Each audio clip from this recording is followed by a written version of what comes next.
TDP అధినేత Chandrababu Guntur CID కార్యాలయానికి చేరుకున్నారు. మద్యం కేసుల్లో సిఐడి అధికారులకు పూచీకత్తు సమర్పిస్తున్నారు. అంతకుముందు కానూరు, కుంచనపల్లి సిఐడి ఆఫీసులకు వెళ్లిన ఆయన ఇన్నర్ రింగ్ రోడ్ ఇసుక కేసులోనూ బాండ్లు సమర్పించారు.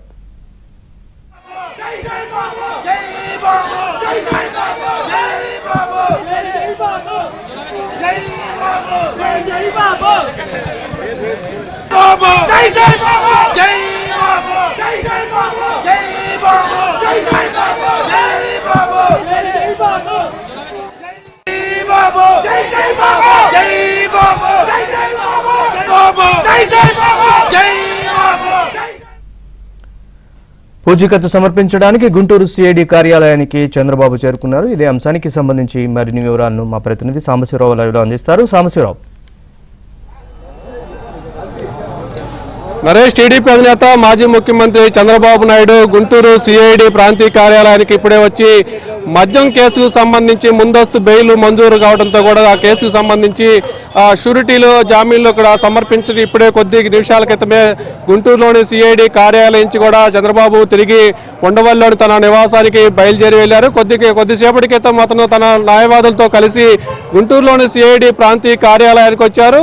కుంచనపల్లిలోని సిఐడి కార్యాలయం వద్ద ఇసుక ఇన్నర్ రింగ్ రోడ్డు కేసుకు సంబంధించి ముందస్తు బెయిల్లో అక్కడ షూరిటీలు సమర్పించిన అనంతరం నేరుగా రోడ్డు మార్గాన గుంటూరు చేరుకొని గుంటూరులోని సిఐడి ప్రాంతీయ కార్యాలయంలో కూడా మద్యం కేసుకు సంబంధించి షూరిటీ పత్రాలు కూడా సమర్పించారు. అయితే చంద్రబాబు రాక సందర్భంగా గుంటూరు జిల్లాకు చెందిన టీడీపీ శ్రేణులు ఆయనకి పెద్ద సంఖ్యలో ఇక్కడికి సిఐడి కార్యాలయం వద్దకు చేరుకున్నారు. గుంటూరు పశ్చిమ ఇన్ఛార్జి కోవెలమూడి రవీంద్ర ఆధ్వర్యంలో కూడా టీడీపీ శ్రేణులు చంద్రబాబుకు ఘన స్వాగతం పలకగా కొద్ది నిమిషాల వ్యవధిలోనే అక్కడ సిఐడి కార్యాలయంలో తతంగం మొత్తం కూడా పూర్తి చేసుకుని చంద్రబాబు తిరిగి ఇక్కడి నుంచి మరలా ఆయన రోడ్డు మార్గానే ఉండవల్లిలోని తన నివాసానికి బయలుదేరి వెళ్లారు.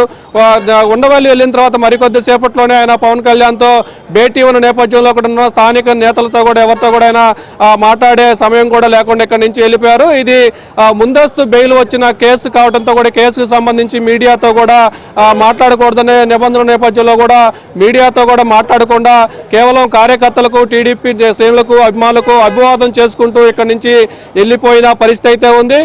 ఇది గుంటూరు సిఐడి కార్యాలయం వద్ద ఈరోజు ఉదయం నుంచి కూడా సిఐడి కార్యాలయంలో ఈ కేసులకు సంబంధించి షూరిటీలు సమర్పించే ప్రక్రియ కొనసాగుతుంది. ఈరోజు ఉదయం ఈ కేసులో A1గా ఉన్న రిటైర్డ్ ఐఏఎస్ అధికారి శ్రీనివాస్ నరేష్ కూడా ఉదయం పూట వచ్చి ఆయన షూరిటీలు సమర్పించి వెళ్లారు. మధ్యాహ్నం 2 గంటల సమయంలో మాజీ మంత్రి అప్పటి ఎక్సైజ్ శాఖ మంత్రిగా ఉన్న కొల్లూరు రవీంద్ర కూడా A2గా ఈ కేసులో నేపథ్యంలో ఆయన మధ్యాహ్నం సమయంలో వచ్చి తన షూరిటీలు సిఐడి విచారణ అధికారికి సమర్పించి వెళ్లిన పరిస్థితి అయితే ఉంది. ఇక A3గా ఉన్న చంద్రబాబు ఇప్పుడే కొద్దిసేపటి క్రితం గుంటూరు సిఐడి కార్యాలయానికి వచ్చి అధికారులకు తనకి బెయిల్ తనకి హైకోర్టు మంజూరు చేసిన బెయిల్ పత్రాలు అదేవిధంగా తన షూరిటీ కూడా సమర్పించి వెళ్లిన పరిస్థితి అయితే ఉంది. నరేష్.